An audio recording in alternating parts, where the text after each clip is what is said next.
Hey everybody, movie reviewer next door here, and I'm back with another review.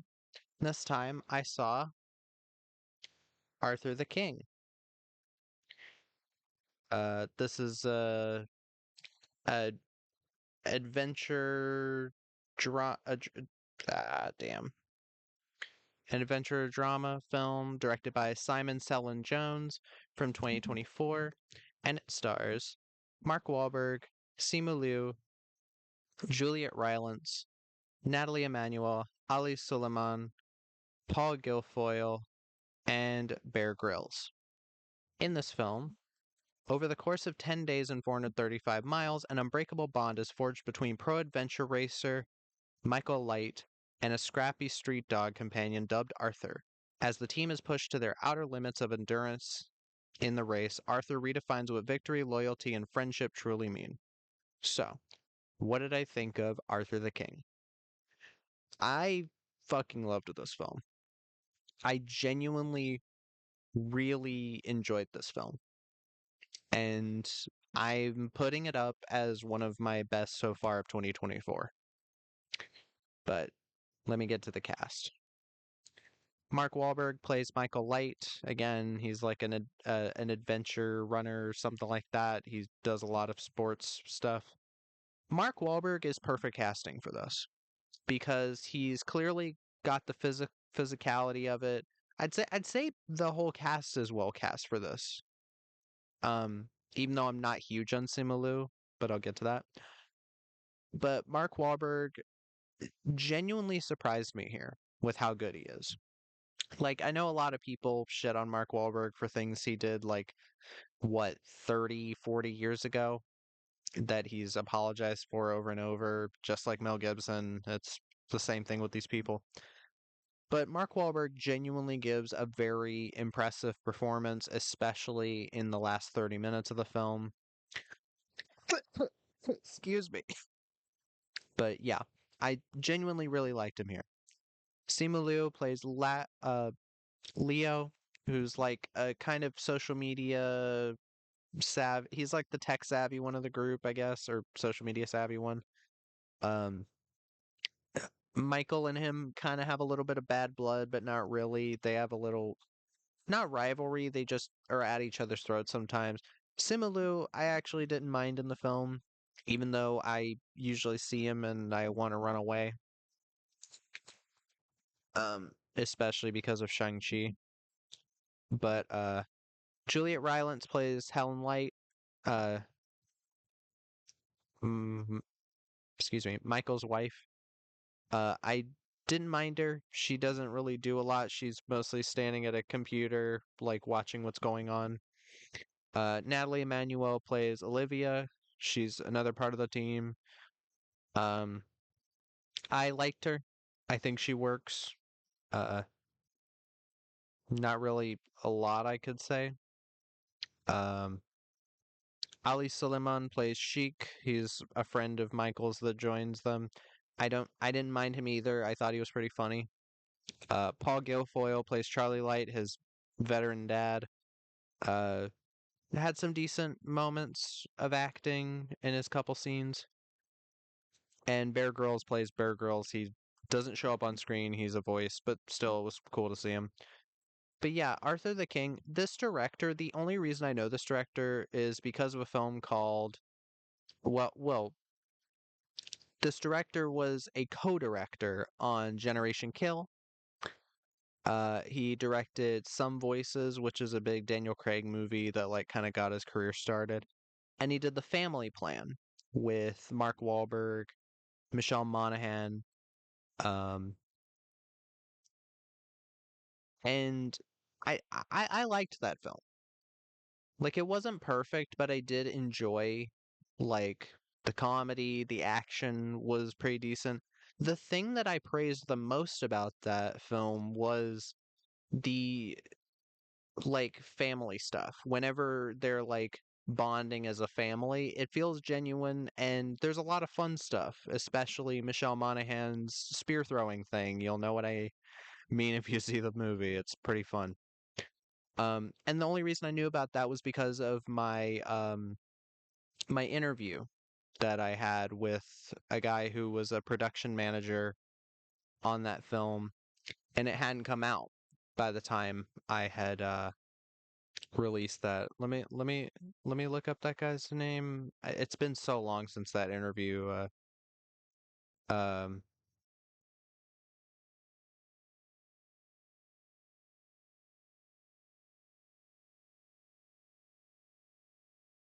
please bear with me.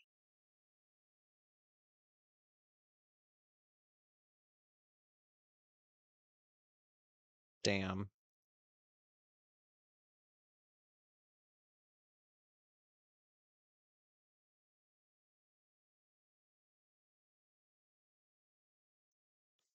Well, I can't find his name right now, but yeah, we talked about that during the interview.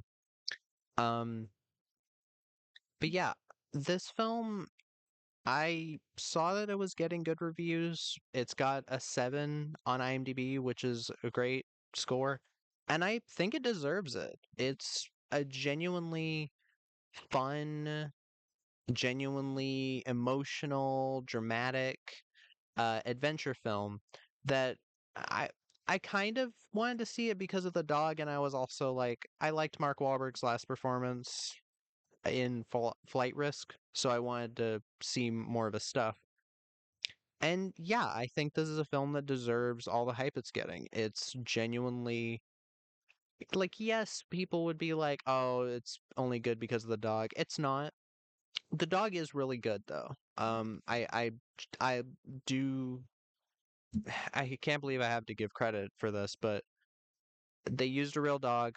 The only time it's ever a CG dog is during really hard stunt scenes where I'd rather they use a CG dog or a puppet. Um, but yeah, um, the dog Arthur.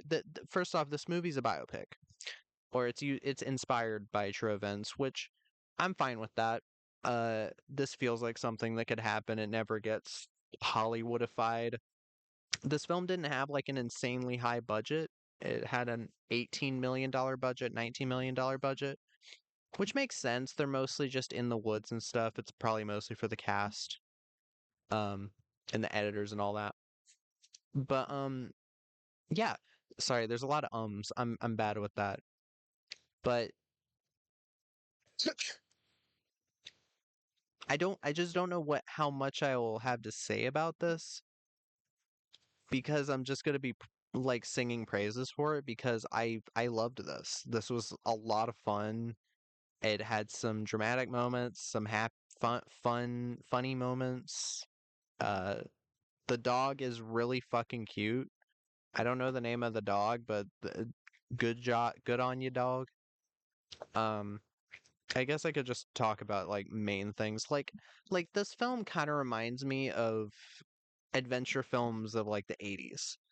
Like that dreamscape, that King Solomon's Mines, that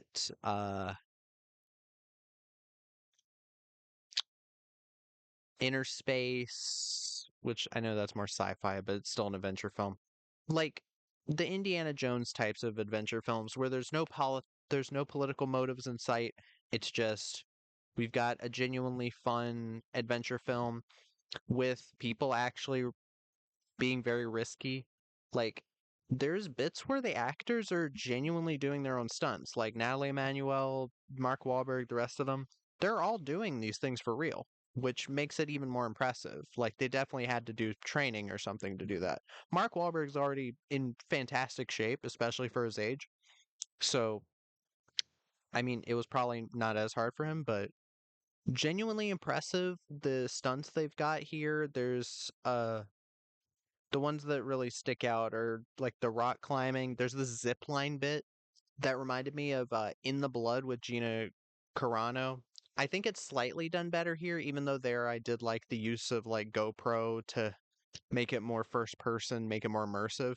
But the direction here is very good and with the tension, the music works and it this kind of did freak me out. Like I was genuinely like I'm not scared of I'm not really scared of heights, but this situation of being stuck on a zip line and having to find a way to get down it, even though the cable gets frayed, is genuinely terrifying to me. And I think that the way they shot it, the scene was done was very effective.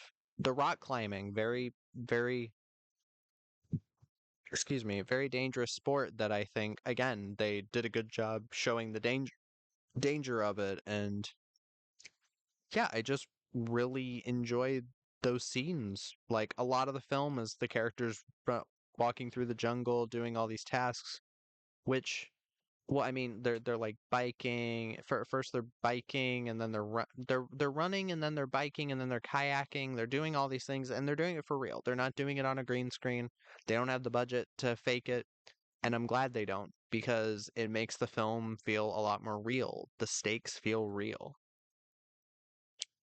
and again, the dog aspect kind of just adds to the things I love about it because the dog itself, you don't really need the dog for the story. That's the crazy thing. You could edit the dog out of no, you couldn't edit the dog out of the movie.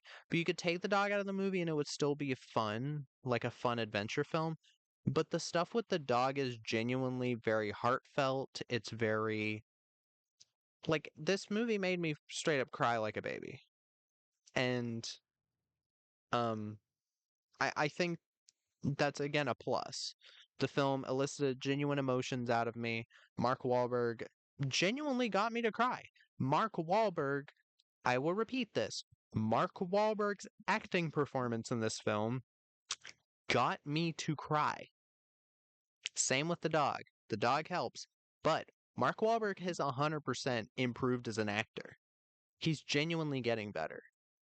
Like I already enjoyed him in films like Shooter, Four Brothers, The Departed. Like he's not a bad actor by any means. It's just a lot of people love to pick like The Happening in the same way that people pick The Signs to say that Mel Gibson can't act for shit, which I'm like, uh, Mel Gibson can definitely act. There's a reason he got this far. Like, watch Lethal Weapon. Even people calling it a dumb action movie can admit that he has some really good scenes of acting, especially the attempted suicide scene. But this film, again, Mark Wahlberg did a fantastic job. I'm gonna say it. He's fantastic here. He's I don't know if he's the performance of the year, but he's really fucking good in this film. Uh, again, the dog, a lot of fun. I just love these kind of throwback to another time where films weren't so actively political or actively focusing on like race issues or gender. Like I just want to have an entertaining film sometimes, and this is it. I genuinely recommend this film to anybody who wants just a good time, a good laugh and cry. Watch this movie. Especially if you're an animal lover like me, an animal owner like me. I definitely think it'll strike a chord with you. But yeah, that was my review of Arthur the King. If you've seen the film, let me know what your thoughts are in the comments down below. If you have any recommendations, put them down there as well. Like, comment, subscribe, and movie reviewer next door out.